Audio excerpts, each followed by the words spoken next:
Film की शुरुआत होती है और हमें बताया जाता है कि इंसानों और देवताओं से भी पहले तब इस धरती पर महादेवों यानी शक्तिशाली टाइटन्स का राज था। पर उनके बेटे ज़्यूस, पोसाइडन और हेडिस ने उनकी हुकूमत खत्म कर दी। ज़्यूस ने अपने भाई हेडिस से एक ऐसा भयानक दरिंदा बनवाया जो टाइटन्स को हरा सके। तब हेडिस ने अपने मांस से एक खतरनाक क्रैकन की रचना की। ज़्यूस स्वर्ग के राजा बने, पोसाइडन बने समंदर के राजा और हेडिस के हाथ आई अंडरवर्ल्ड यानी काली दुनिया की हुकूमत। वही मनुष्य की रचना ज़्यूस ने की और उन्हीं इंसानों की प्रार्थनाओं ने देवताओं को अमर बना दिया। पर गुजरते वक्त के साथ इंसान भी बदल गया। वो देवताओं को चुनौती देने लगा और इंसानों ने देवताओं से बगावत कर दी।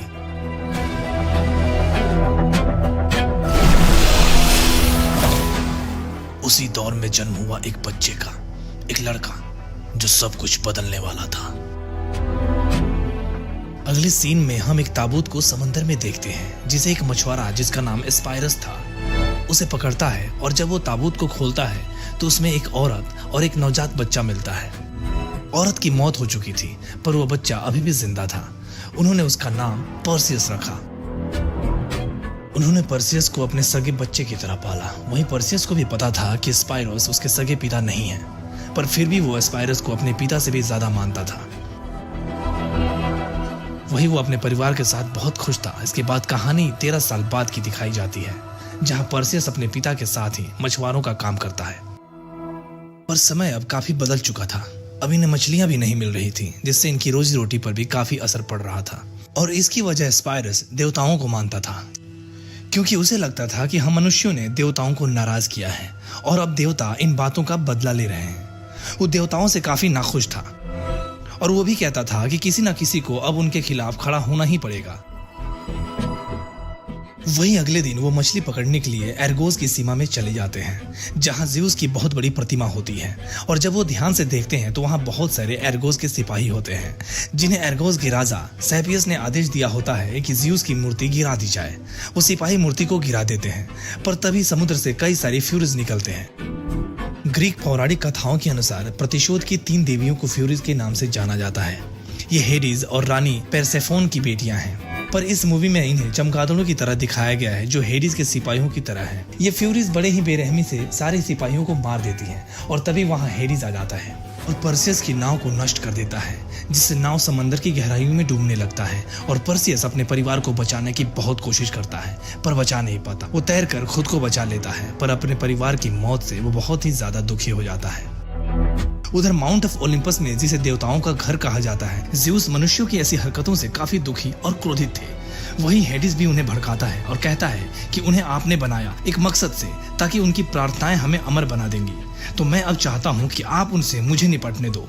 वो फिर आपसे प्रार्थना करेंगे, वो फिर डर से कांपते हुए तुम्हारे सामने गिड़गिड़ाते हुए आएंगे और हम फिर से शक्तिशाली बन जाएंगे।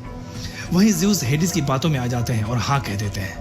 वहीं इस बात से पोसाइडन भी सहमत थे। ज़्यूस के हाँ कहने पर उनके पुत्र अपोलो उन्हें मना करते हैं कि वो ऐसा ना करे क्योंकि मनुष्यों की हमें जरूरत है, लेकिन ज़्यूस उसे कहते हैं कि हेडिस सही है, हमें उन्हें याद दिलाना ही पड़ेगा कि वो हमारे मोहताज है, उन्हें सबक सिखाना ही पड़ेगा। उधर ऑर्गस के सिपाही पर्सियस को बंदी बनाकर ले जाते हैं क्योंकि भेजी गई सेना खत्म हो गई थी और सिर्फ पर्सियस ही बचा था।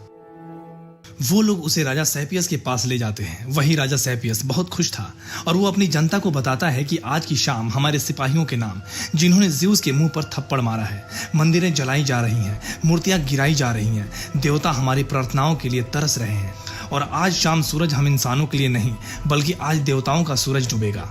अब एक नया युग शुरू हो रहा है, एक युग इंसानों का। वहीं किंग सेपियस की बेटी एंड्रोमेडा इन सब बातों से बहुत दुखी थी। वो कहती है कि हमारे लोग मर रहे हैं और आप देवताओं को भड़का रहे हैं और आप सोच रहे हैं कि वो चुप रहेंगे। तभी महारानी कैसियोपिया एंड्रोमेडा से कहती हैं कि तुम क्या चाहती हो कि हम उनके सामने गिड़गिड़ाएं, उनसे प्रार्थना करें। देवताओं को हमारी जरूरत है, ना कि हमें देवताओं की। अब हम ही देवता हैं। और महारानी कैसियोपिया राजकुमारी एंड्रोमेडा की खूबसूरती की तुलना देवी एफ्रोडिटी से कर देती है। तभी वहां हेडिस आ जाता है और पल भर में ही वहां खड़ी सेना को खत्म कर देता है। इसी बीच पर्सियस उसे देख लेता है और गुस्से में आ जाता है और उस पर हमला कर देता है। पर हेडिस अपनी शक्ति से उसे उठाकर दूर फेंक देता है और वो राजा से कहता है कि तुम हमारे नाखून के मैल के बराबर भी नहीं हो। तुम्हारी हर सांस देवताओं से मिली भीख है, लेकिन तुमने देवताओं का हद से ज्यादा अपमान किया है। हेडिस अपनी शक्ति से उन्हें घुटनों पर ले आता है और महारानी कैसियोपिया की उम्र छीन लेता है, जिससे वो बूढ़ी हो जाती है। तभी गुस्से में पर्सियस फिर से उसे मारने की कोशिश करता है, लेकिन अचानक एक लड़की उसे आकर रोकती है और कहती है कि अभी नहीं, सही वक्त आने पर वार करना। उधर हेडिस उन्हें कहता है कि आने वाले 10 दिनों के बाद जब सूरज को ग्रहण लगेगा तब मैं एक क्रैगन का कहर भेजूंगा जो अर्गोस के नामो निशान को मिटा देगा, वरना जिस शहजादी की तुलना तुमने देवताओं से की है उसकी बलि चढ़ाओ। सिर्फ उसका खून ही क्रैगन और ज़्यूस को रोक सकेगा जिसका तुमने अपमान किया है। अपनी सजा चुनो अर्गोस के वासियों, तबाही या बलिदान, ये ज़्यूस का फैसला है। और ऐसा बोलकर हेडिस पर्सियस के पास आता है और कहता है कि तुम्हारे अपने पिता का फैसला है, और ऐसा बोल के वो गायब हो जाता है और पर्सियस से जानकर हैरान रह जाता है कि वो ज़्यूस का बेटा है। उधर ओलिम्पस में हेरमेस, जो कि देवताओं का दूत होता है, वो ज़्यूस को बताता है कि अर्गोस में एक देव मानव है, आपका बेटा, जिसका नाम है पर्सियस। वो कहता है कि आप चाहेंगे तो हम उसे शरण दे सकते हैं। तभी ज़्यूस कहते हैं कि क्या उसने प्रार्थना की थी? वो लड़का मुझे जानता तक नहीं, वो भी उन्हीं लोगों की तरह है जिसने बगावत की। उधर अर्गोस में सेनापति ड्राको पर्सियस से पूछताछ करता है कि किसने तुम्हें यहाँ भेजा है देव मानव? पर पर्सियस कहता है कि मुझे किसी ने यहाँ पर नहीं भेजा और मैं कोई देव मानव नहीं हूँ। लेकिन ड्राको उसकी बातों पर भरोसा नहीं करता है और उसे मारने लगता है। तभी राजा सेफियस आते हैं और पर्सियस से पूछते हैं कि क्या ये सच है कि तुम देव मानव हो? अगर तुम सचमुच ज़्यूस के बेटे हो तो तुम हमें बचा सकते हो और तुम्हें हमें बचाना ही होगा। तभी पर्सियस कहता है कि मैं कोई देव मानव नहीं हूँ और मैं आप सबको नहीं बचा सकता। मैं एक मछुआरा हूँ और मेरे परिवार को भी देवता ने मारा है। मैं मछुआरा हूँ, तलवारबाज नहीं। तभी वहां राजकुमारी आ जाती है और कहती है कि मैं बलिदान को तैयार हूँ और पर्सियस को छोड़ दो। मगर वो लोग पर्सियस को कैद खाने में डाल देते हैं। वहीं थोड़ी देर बाद ड्रैको आता है और पर्सियस को कहता है कि कोई तुमसे मिलने आया है, और हम उसी लड़की को देखते हैं जिसने पर्सियस को हेडिस पर हमला करने से रोका था। इसका नाम आयो है। पर्सियस उससे कहता है कि तुम मुझे कैसे जानती हो? वो कहती है कि मेरा नाम आयो है और मैं बचपन से ही तुम्हारी निगरानी कर रही हूँ। मैंने ही तुम्हें मछुआरों तक पहुंचाया था। तभी वो आयो से पूछता है कि क्या तुम देवी हो? तभी आयो उसे बताती है कि कुछ देवता और कुछ इंसान और हम लोग हैं जो दोनों के बीच हैं। वो बताती हैं कि बहुत बरसों पहले मैंने एक देवता को ठुकराया और इसलिए मुझे अंतहीन जीवन का श्राप मिला। मैं बरसों से अपनों को मरते देख रही हूँ और तुम खुद भी ये दर्द सह चुके हो। तभी वो पूछता है कि क्या सच में मैं ज़्यूस का बेटा हूँ? तभी आयो उसे एक कहानी बताती है। वो कहती है बहुत लंबे समय से इंसान देवताओं के लिए खिलौना रहे हैं। फिर एक आदमी ने बगावत कर दी जिसका नाम एक्रीसियस था। उसने ओलिम्पस पर्वत घेर लिया और देवताओं का जुल्म सहने से इनकार कर दिया। कहते हैं कि दूसरे देवता एक्रीसियस और उसकी सेना को मिटा देना चाहते थे, पर ज़्यूस को इंसानों से प्यार था, इसीलिए उसने एक्रीसियस को सबक सिखाने का फैसला किया। उन्होंने राजा एक्रीसियस का रूप धारण किया और वहां पहुंच गए जहां रानी सो रही थी। ज़्यूस ने रानी से संबंध बनाए और यह देख एक्रीसियस गुस्से से पागल हो गया और ज़्यूस एक बाज के रूप में वहां से गायब हो गए। तभी रानी के पेट में दर्द होने लगा और एक्रीसियस ने रानी और ज़्यूस से पैदा हुए बच्चे का कत्ल का हुक्म दे दिया और वो उन्हें एक ताबूत में बंद कर समंदर के किनारे ले जाते हैं। और एक्रीसियस ज़्यूस को चुनौती देते हुए कहता है कि ना ही ये तुम्हें नापाक शरीर मिलेगा और ना ही ये बच्चा। और तभी ज़्यूस उस पर अपनी शक्ति से बिजली गिराते हैं और उसे एक बीस्ट में बदल देते हैं। फिर एक्रीसियस गुस्से में उस ताबूत को समंदर में फेंक देता है। अभी आयो बताती है कि तुम्हारी माँ मर गई, लेकिन तुम आधे देवता और आधे मानव थे, इसलिए बच गए। मैं उसी दिन से तुम्हारी निगरानी कर रही हूँ। उस दिन के इंतजार में जब तुम देवताओं के जुल्म को खत्म कर दोगे। तुम क्रैकन को मारने के लिए पैदा हुए हो। तभी पर्सियस कहता है कि पता नहीं मैं क्यों पैदा हुआ हूँ, पर मेरा लक्ष्य क्रैकन को नहीं, हेडिस को मारना है। तभी आयो कहती है कि क्रैकन अगर मारा गया तो हेडिस इतना कमजोर हो जाएगा कि तुम उस पर घातक हमला कर सकते हो। सिर्फ इसी तरह तुम अपना बदला ले सकोगे। तभी पर्सियस कहता है कि राजा सेफियस से बोलो कि वो मुझे छोड़ दे। वही आयो ड्रैको को बताती है कि क्रैकन को कैसे मारना है, ये हमें सिर्फ स्टीजन की डायने बता सकती हैं। तभी ड्रैको कहता है कि डायने इतनी दूर हैं कि वहां तक फौज नहीं पहुंच पाएगी, वहां इंसान नहीं पहुंच सकता। तभी वो कहती है कि देव मानव पहुंच सकता है। वही राजा सेफियस के हुक्म से ड्रैको कुछ सिपाही लेकर पर्सियस और आयो के साथ स्टीजन की डायनों को ढूंढने के लिए निकल जाता है। दूसरी तरफ हेडिस एक्रीसियस के पास जाता है, जो कि अब कैलेबोस के नाम से जाना जाने लगा था। वो अब अकेला और अज्ञात तरीके से रहता था। तभी हेडिस उससे बताता है कि हम दोनों का एक ही दुश्मन है, ज़्यूस मेरा भाई। तभी कैलेबोस कहता है कि तुम मुझसे क्या चाहते हो? जिस पर हेडिस कहता है कि ज़्यूस के पाप और तुम्हारी बीवी से जन्मा बच्चा जिंदा है और उसका नाम पर्सियस है। वो मुझे मिटाने के लिए एर्गोस से चल पड़ा है और तुम्हें उसे मारना होगा। ज़्यूस को मुझ पर शक न हो कि मेरी शक्ति बढ़ रही है और जब तक कि मैं सबसे शक्तिशाली न बन जाऊं तुम्हें मेरा हथियार बनना होगा। और ऐसा बोलकर हेडिस उसे अपनी शक्ति दे देता है और कैलबोस से कहता है कि तुम पर्सियस को मारो और मैं तुम्हारे लिए ज़्यूस को मारूंगा। इसके बाद कैलेबोस पर्सियस की तलाश में वहां से निकल जाता है। दूसरी तरफ ये लोग अपने सफर पर चल रहे हैं और आयो भी पर्सियस का साथ देने के लिए उसके साथ चल रही है। ड्रैको जंगल में पर्सियस को तलवारबाजी सिखाता है और युद्ध की रणनीतियां भी बताता है। वहीं तलवारबाजी में पर्सियस ड्रैको पर भारी पड़ता है क्योंकि पर्सियस में देवताओं वाली शक्ति थी। वहीं ज़्यूस पर्सियस को एक तलवार तोहफे में दे देते हैं जो उसे जंगल में पड़ी मिलती है। वो बहुत ही चमकदार होती है। तभी ड्रैको कहता है कि ये देवताओं का दिया तोहफा है, इसे कबूल करो। पर वो कहता है कि मैं क्रैकन को मारने के लिए अकेले ही काफी हूँ, मुझे किसी की तोहफे की जरूरत नहीं। वो उस तलवार को ड्रैको को देकर चला जाता है। वहीं जंगल में पर्सियस को कई सारे उड़ने वाले सफेद घोड़े दिखते हैं। तभी वहां एक विशाल उड़ने वाला घोड़ा आता है जिसका नाम पेगासिस था। ग्रीक माइथोलॉजी के अनुसार पेगासिस पोसाइडन और मेड्यूसा का पुत्र था। पेगासिस का मूल रंग सफेद है पर इस मूवी में हमें इसे काले रंग का दिखाया गया है। तभी वहां आयो आती है जो पर्सियस को बताती है कि यह पेगासिस है और अभी तक इस पर किसी इंसान ने सवारी नहीं की है। वहीं कुछ सिपाही पर्सियस को ढूंढते हुए आते हैं। तभी वहां कैलेबोस आ जाता है और उन्हें मार देता है। वहीं उनकी आवाज सुनकर पर्सियस भी वहां आता है। तभी कैलेबोस पर्सियस पर हमला कर देता है। वहीं बाकी के लोग भी आ जाते हैं, कैलेबोस से युद्ध करने लगते हैं। हेडिस की शक्तियों की वजह से वो सब पर भारी पड़ता है कि तभी ड्रैको उसका हाथ काट देता है और कैलेबोस डरकर वहां से भागने लगता है। और जब उसे मारने के लिए सब उसका पीछा करते हैं तब जहां जहां पर उसका खून गिरता है उस खून से बड़े बड़े बिच्छू पैदा हो जाते हैं और उन सब पर हमला करने लगते हैं। उसका कटा हुआ हाथ भी एक बड़े बिच्छू में बदल जाता है। बिच्छू उनके कई सिपाहियों को मार देते हैं लेकिन पर्सियस और ड्रैको उन पर भारी पड़ते हैं। लेकिन उनकी संख्या ज्यादा होती है जो उन सबको घेर लेती है कि तभी वहां जिन आ जाते हैं जो इन बिच्छुओं को अपने वश में कर लेते हैं और इन सब की जान बच जाती है। जिन काले जादू के महारथी होते हैं और वो सैकड़ों वर्षों तक जीते हैं। तभी पर्सियस पूछता है कि क्या ये हमारे दुश्मन हैं?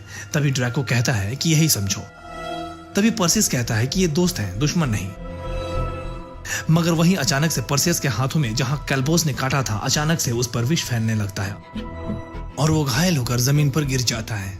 वहीं इसके अगले सीन में एर्गोस दिखाया जाता है जहां देवता के कहर से डरकर राजकुमारी को क्रैकन को देने को फैसला करते हैं और हेडिस की प्रार्थना करने का भी फैसला करते हैं। इधर राजकुमारी भी ये बात सुन रही होती है और ये बात सुनकर वो काफी दुखी हो जाती है। वहीं लगातार पर्सियस के शरीर में विष फैल रहा होता है कि तभी वहां जिन आ जाता है और उसे अपनी शक्ति से ठीक करने लगता है। तभी ड्रैको और उसके लोग जिन पर हमला कर देते हैं ये सोचकर कि वो पर्सियस को मार रहा है। वहीं जिन इन सब पर भारी पड़ता है और कहता है कि हमें उसका इंतजार है जो देवताओं से उन्हें आजाद कर पाएगा। हम इंसानों के दोस्त नहीं हैं पर पर्सियस की मदद करने के लिए एक साथ हो सकते हैं। तभी पर्सियस आ जाता है और उसका जख्म बिल्कुल ठीक हो जाता है और अब सब मिलकर देवताओं के खिलाफ जंग शुरू करते हैं। सुबह ड्रैको पर्सियस पर गुस्सा करता है और उसे देवताओं का तोहफा इस्तेमाल करने को कहता है लेकिन पर्सियस उसे मना कर देता है क्योंकि वो एक आम इंसान की तरह क्रैकन का मुकाबला करना चाहता है। तभी वहां जिन आ जाते हैं जो सारे बिच्छुओं को अपने वश में कर सफर के लिए उनका इस्तेमाल करते हैं ताकि वो जल्द से जल्द डायनो के पास पहुंच सके। वहीं वो लोग स्टीजिया के बाग में पहुंच जाते हैं जहां क्रैकन ने टाइटन्स को हराया था और ये उन डायनो का घर भी था।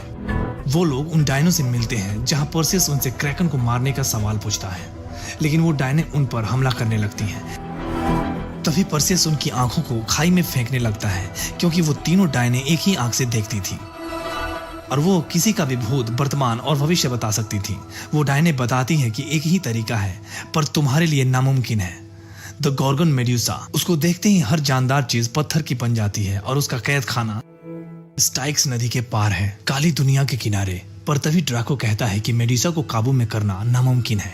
तभी पर्सियस कहता है कि हम उनकी गर्दन काट देंगे। ये बोल पर्सियस उन डायनो की आंखों को उन्हें लौटा देता है और स्टाइक्स नदी की तरफ निकल जाता है। वहीं कुछ जिन उनके साथ नहीं जाते क्योंकि उन्हें लगता है कि वो लोग मर जाएंगे। वहीं पर्सियस से ज़्यूस मिलने आते हैं। तभी पर्सियस पूछता है कि तुम कौन हो? तभी ज़्यूस कहते हैं कि तुम मुझे बाबा कह सकते हो। वही ज़्यूस उसे मना करते हैं कि वो क्रैकन से दूर रहे, तुम क्रैकन को हरा नहीं सकते। हेडिस तो दूर की बात है, मारे जाओगे और फिर भी एर्गोस मिट जाएगा। तभी पर्सियस कहता है कि इतना यकीन है तो क्यों आए हो यहाँ? तभी ज़्यूस कहते हैं कि तुम मेरा खून हो और मेरे बेटे हो, वक्त आ गया है कि तुम स्वर्ग में चलो और देवता की तरह रहो। तभी परसियस कहता है, मैं देवता की जिंदगी से ज्यादा इंसानों की तरह मरना पसंद करूंगा। आपने इंसानों को बनाया पर आप उन्हें नहीं जानते। हम जीते हैं, लड़ते हैं, मरते हैं अपनों के लिए, और हेडी से कह दो कि मैं आ रहा हूँ। तभी ज़्यूस कहते हैं कि ये एक मौका है, दोबारा नहीं दूंगा। तभी वो उसे एक सोने का सिक्का देते हैं और कहते हैं कि मौत का सफर थोड़ा महंगा है, और ऐसा बोल के वो वहां से चले जाते हैं। और वो शिकारी तभी परसियस से कहते हैं कि हम काली दुनिया से नहीं लड़ सकते, और वो उसे एक ढाल जो कि बिच्छू की कवच से बनी थी उसे देकर वहां से चले जाते हैं। वहीं परसियस बाकी के लोगों से कहता है कि आप लोगों ने डायनो की बात तो सुनी, लेकिन मैं उन्हें गलत साबित करके रहूंगा। मुझे मौका दीजिए, मुझे आप लोगों की मदद चाहिए, क्योंकि उन्हें भी यकीन नहीं था कि वो मेड्यूसा को और क्रैकन को हरा पाएंगे। लेकिन तब भी वो लोग परसियस पर विश्वास करते हैं और उसका साथ देने के लिए तैयार हो जाते हैं, और वो लोग आगे बढ़ते हैं, और कैल्बोस भी अपना बदला लेने के लिए उनका पीछा कर रहा है। वो लोग स्टाइक्स नदी के किनारे पहुंच जाते हैं और खैरोन का इंतजार करते हैं, क्योंकि ग्रीक माइथोलॉजी के अनुसार खैरोन एरेबस और एनेक्स का बेटा था, जो मृतकों की आत्माओं को नर्क के द्वार लेकर जाया करता था।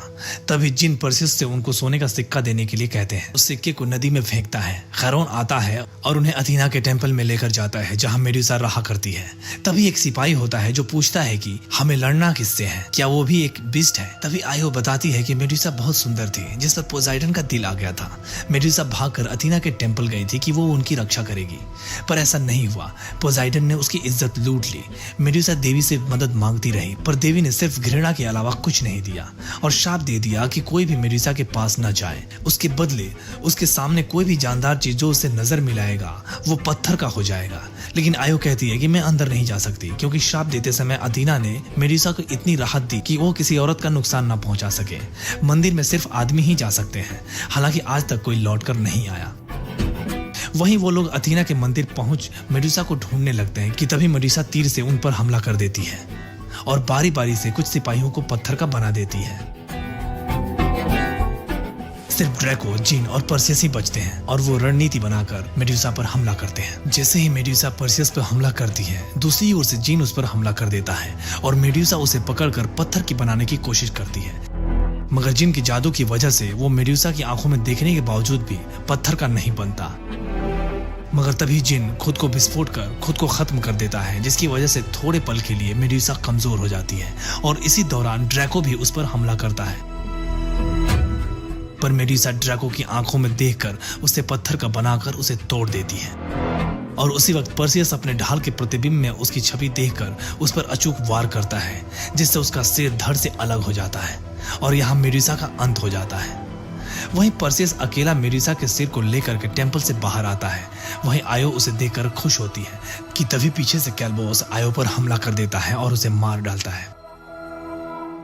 परसियस को बहुत गुस्सा आता है और वो उस पर हमला कर देता है, मगर हेडीज की शक्तियों की वजह से वो बहुत ही ताकतवर है, जिससे वो परसियस पर भारी पड़ता है और वो उसकी तलवार तोड़ देता है और उसे उठाकर फेंक देता है। तभी परसियस को जमीन पर ज़्यूस के द्वारा दी गई तलवार दिखती है और वो उसे उठाकर कैल्बोस पर हमला करता है और उसे मार डालता है। मरते मरते कैल्बोस उससे कहता है कि तुम देवताओं की तरह मत बनना। इतना कहकर वो पहाड़ से नीचे गिर जाता है। परसियस आयो के पास जाता है और वो कहती है कि तुम जाओ, वक्त नहीं है, ग्रहण शुरू हो चुका है, जाओ वरना देर हो जाएगी, और अब आगे का रास्ता सिर्फ तुम्हें ही तय करना है। और ऐसा बोल के वो धुंध में गायब हो जाती है। तभी पेगासस वहां आ जाता है और परसियस उस पर बैठकर एस्गोस की तरफ निकल जाता है। वहीं ग्रहण शुरू हो जाता है और ओलिम्पस में हेडीज ज़्यूस से क्रैकन को आजाद करने के लिए अनुमति मांगता है और ज़्यूस उसे अनुमति दे देते हैं। वहीं समुद्र की गहराइयों से क्रैकन निकलकर एर्गोस की तरफ बढ़ने लगता है। उधर एर्गोस के लोग अपनी जान बचाने के लिए राजकुमारी एंड्रोमेडा का जबरन पकड़कर क्रैकन को सौंपने के लिए लेकर जा रहे होते हैं। तभी क्रैकन समुद्र से निकलकर एर्गोस को तबाह करने लगता है और ओलिम्पस भी कांपने लगता है और हेडीज की शक्तियां भी बढ़ने लगती हैं। तभी हेडीज ज़्यूस से कहता है कि क्रैकन मेरा बच्चा है और वो मेरी शक्ति बढ़ाता है। तभी ज़्यूस उस पर नाराज होते हैं और कहते हैं कि यहाँ मेरी हुकूमत चलती है। पर तभी हेडीज अपनी शक्तियों से ज़्यूस को रोकता है, जिससे ये पता चलता है कि ज़्यूस से ताकतवर अब हेडीज हो चुका है। तभी हेडीज कहता है कि आपने मुझे धोखा दिया, काली दुनिया में भेजकर मुझे नफरत में डुबो दिया और खुद यहाँ ऐश करते रहे। तभी ज़्यूस कहते हैं कि हमें इंसानों का प्यार चाहिए। तभी हेडिस कहता है कि नहीं, मुझे नहीं, सिर्फ आपको चाहिए, क्योंकि मैं जीता हूं उनके डर पे, आपकी हुकूमत अब खत्म हुई। तभी ज़्यूस कहते हैं कि अर्गोस में अभी भी एक देवमानव है, पर्सियस। तभी हेडिस पर्सियस को रोकने के लिए अर्गोस जाता है। तभी ज़्यूस को अपने किए पर पछतावा होता है। वहीं पर्सियस भी अर्गोस पहुंच जाता है। तभी हेडिस उसे रोकने के लिए फ्यूरिस को भेजता है और फ्यूरिस उसके हाथों से मेडुसा का सिर लेकर भागने लगते हैं। वहीं पर्सियस मेडुसा के सिर को पाने के लिए फ्यूरिस के पीछे भागता है। उधर क्रैकन भी पूरी तरह से पानी से बाहर निकल जाता है और अर्गोस को तबाह करने लगता है। तभी फ्यूरिस से झपटकर पर्सियस मेडुसा का सिर छीन लेता है और जैसे ही क्रैकन एंड्रोमेडा को खाने के लिए जाता है, पर्सियस उसकी आंखों के सामने मेडुसा का सिर रख देता है और वहीं क्रैकन की नजर मेडुसा की आंखों पर चली जाती है और क्रैकन भी पत्थर में बदलने लगता है। वहीं पर्सियस को रोकने के लिए एक व्यक्ति उस पर हमला करता है। तभी राजा उसे रोकने लगता है, मगर वो राजा को ही मार देता है। तभी क्रैकन टूटकर बिखरने लगता है और उसके टुकड़ों से दबकर राजा की मौत हो जाती है। वहीं पर्सियस मेडुसा के सिर को समंदर में फेंक देता है। तभी हेडिस पर्सियस को मारने के लिए सामने आ जाता है, मगर पर्सियस ज़्यूस की दी हुई तलवार से हेडिस पर हमला करता है और हेडिस को पाताल लोक में कैद कर देता है। वहीं राजकुमारी की जान भी बच जाती है। राजकुमारी पर्सियस को अर्गोस का राजा बनने के लिए कहती है, पर वो कहता है कि आप एक अच्छी रानी बनेंगी, और ऐसा बोलकर वो पेगासस पर बैठकर वहां से चला जाता है। वहीं इसके बाद के सीन में हमें उसी जगह को दिखाया जाता है जहां ज़्यूस की बहुत बड़ी प्रतिमा गिराई गई थी। वहीं पर्सियस के परिवार को हेडिस ने खत्म किया था।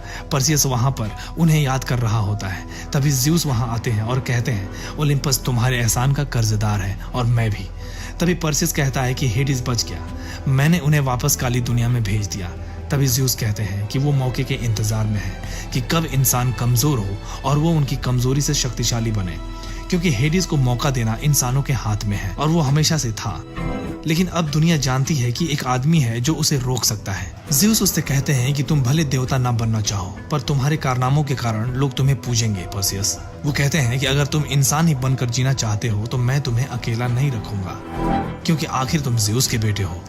और वो ऐसा बोलकर वहां से चले जाते हैं। पर्सियस को आयो वापस मिल जाती है और ये मूवी यहीं पर खत्म हो जाती है। इसके आगे की कहानी हम एक्सप्लेन करेंगे इसके अगले पार्ट में, जिसका नाम है रात ऑफ द टाइटन्स। हमारी वीडियो आपको कैसी लगी जरूर बताएं। हमारे चैनल को सब्सक्राइब करें, लाइक करें और शेयर करें। तब तक के लिए बाय बाय, टेक केयर।